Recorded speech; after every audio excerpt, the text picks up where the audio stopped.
just like that. Wow. She's beautiful. Well, too bad you had all that stuff to do. I could have taken you up. Maybe had my guy hand over the controls. I think you would have really liked that. I probably would have. Dive bombing all of my enemies. No, you don't think about your enemies up there. Way up above the clouds. This beautiful world, all your own.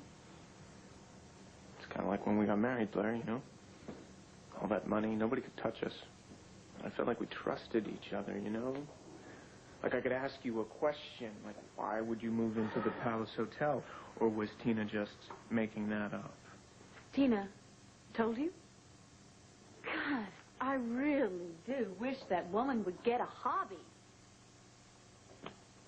I moved into the palace because Dorian kicked me out of her penthouse after she caused a totally off-the-wall scene at the country club. I'm surprised it didn't make the cover of the Sun. She threw this, like, paranoid fit, accusing me of stealing everything that she had nailed down. So I just figured that I should just stay out of her way until she's had a chance to calm down. And given her mood swings lately, it won't be too long.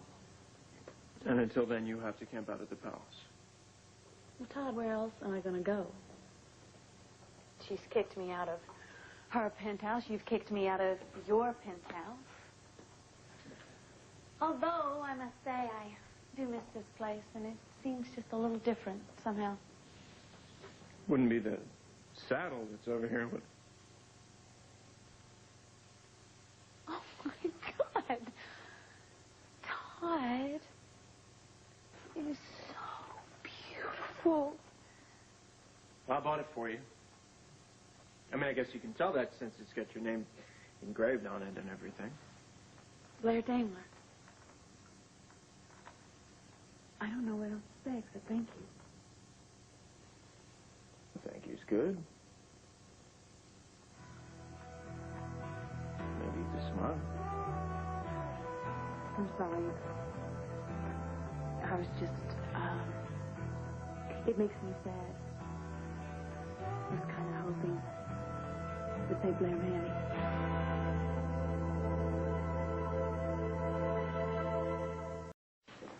Todd, the saddle that you bought me and the horse are probably the most thoughtful gifts anyone's ever given me.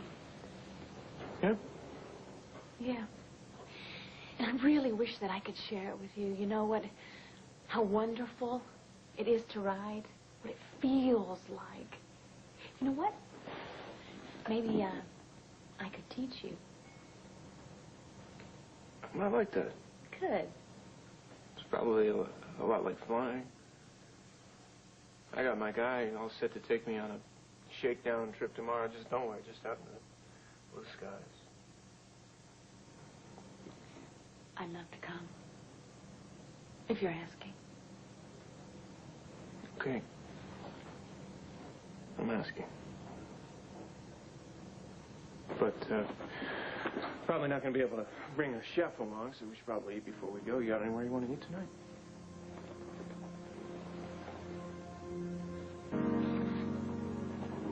I'm not, really hungry, are you? No. You want something to drink?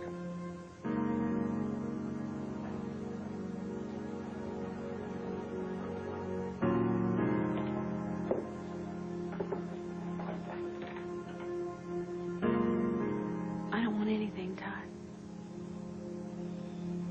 Except you. Can I have you?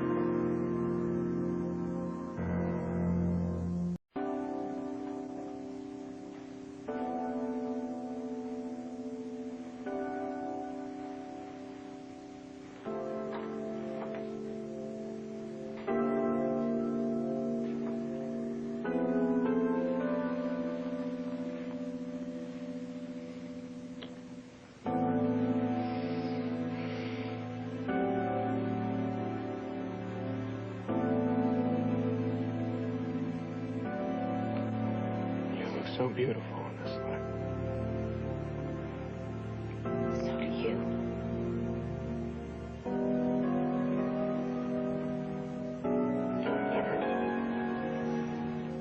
I've never wanted you more than I do right here, right now.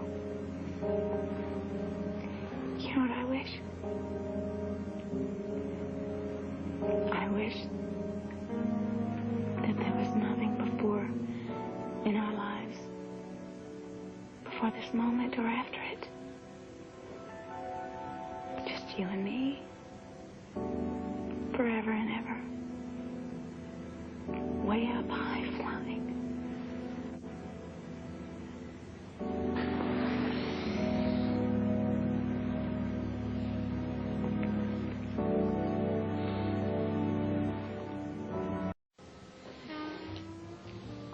Thank you for our second date. It was almost as nice as our first in the stables. I felt really close to you, Todd. Yeah. I felt... You know.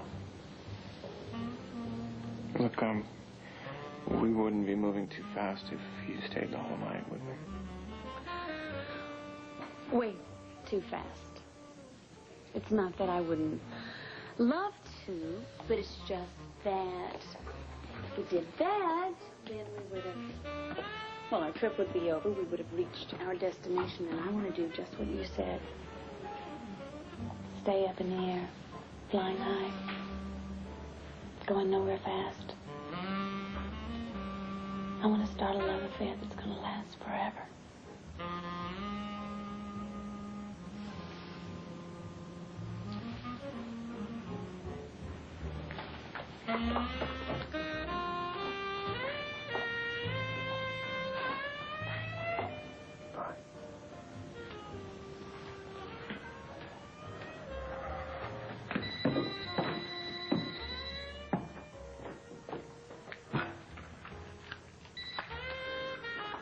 Oh. Tina, I'm sorry to be calling so late. And you should probably tell your office tomorrow that I'm not really dying. It's that I had... To tell me for the umpteenth time how Blair is using me. Besides trying to get your hands on all my money. That's not why I'm calling. I swear. It's just... I hate seeing people who are close to me get hurt. We are not close. Second of all, you're the one who's hurting me, spreading all these lies about Blair. They are not lies. I saw her, Todd. I saw her kissing David Vickers in a corridor of the Palace Hotel. I don't believe you. Fine. Meet me tomorrow night at the Waterside Inn. That's where David and Blair are planning to rendezvous. Oh, Renee? Yeah, the kids are doing great. If I'd known that we were this right for each other, I would have given Todd a run for his money. Forget Todd. You see the way he's looking at her? You see the way she's looking at him? You know, you tell me to butt out unless I have concrete proof that Blair is leading David on. So here I have the proof, and all you say is, big deal? She's a free agent. We're not married anymore. Since when has that ever stopped her? She's going to get David in bed, and she's going to get pregnant with his kid, and she's going to pass the baby off as yours, so she can inherit all of your money when you die, which is probably going to be sooner than later if she has anything to do about it. Okay, Tina, you showed me. Now, goodbye. This is between me and Blair. What is it going to take? A photograph of the two of them in bed? It's a Halloween at the Bayberry Inn, huh?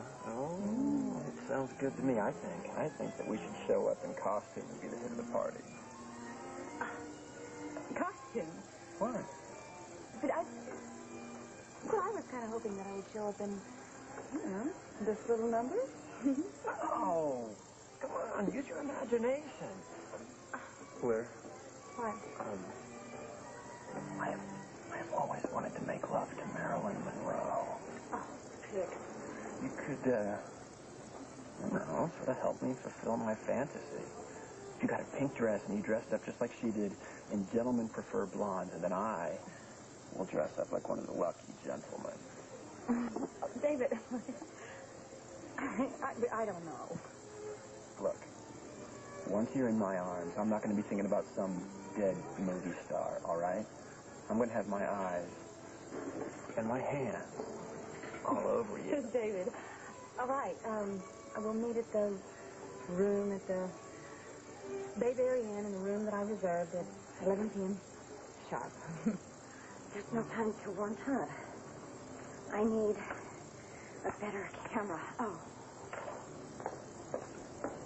Oh, I can't wait till 11. got to be sooner. Well, I love an eager beaver. So how about yes? 9.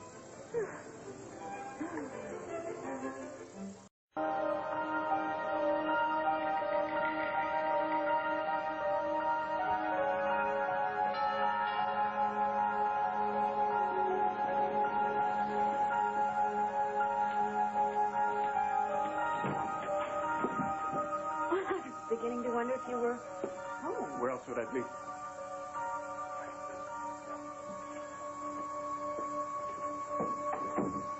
You know, Todd, when you said that you thought that we were flirting too fast before, if I stayed the night.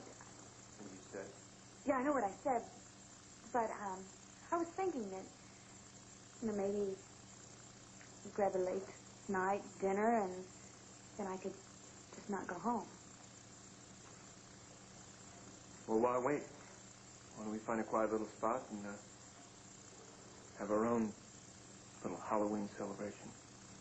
That sounds great. I have to take care of something first, but I'll come back here at 11. How's that? Well, it's like this. See, when we started to go down in flames, we did a lot of damage. And it's taken a lot for us to even start to move back together. Now, I am not going to let anybody rip my heart out again. If we're going to do this again, we are going to do it right. That means you tell me what you're doing tonight that you can't be here with me.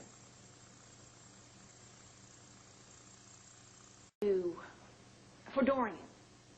Really? But you and Dorian went 10 rounds at the country club the other night.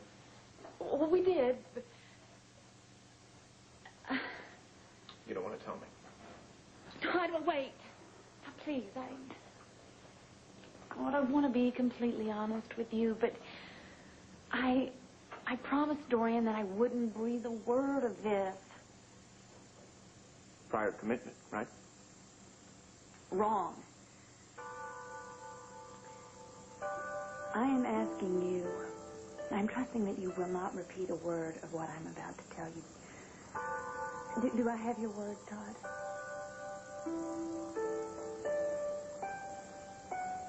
David is blackmailing Dorian. Tell me something I don't know. I mean, I knew that scuzzbag was holding something over Dorian's head. What is it? It has to do with Victor Lord's death. I knew it. It's the diary, right? It's my mother's diary? No, wait, I never said that. You didn't have to. We came to town with it. He got her off of death row. It's a fake, isn't it? I knew it. She didn't do it. My mother didn't kill my father. And Vicky was right all along. Dorian. Now, wait, you slow down here, because Dorian, she totally insists that she's innocent. Well, just what she says. Because she knows that everybody feels the same way that you do, including the DA. That's why she has to get the diary back, and that's why she staged that little fight at the country club to make David believe that I was a potential ally. And then when I got his interest, I maneuvered my way into his hotel room where the diary is. But before I could get the diary out of the safe, well, let's just say that is where the diary is. And now Dorian and I have to... We've got to do plan B. Okay, I'll buy.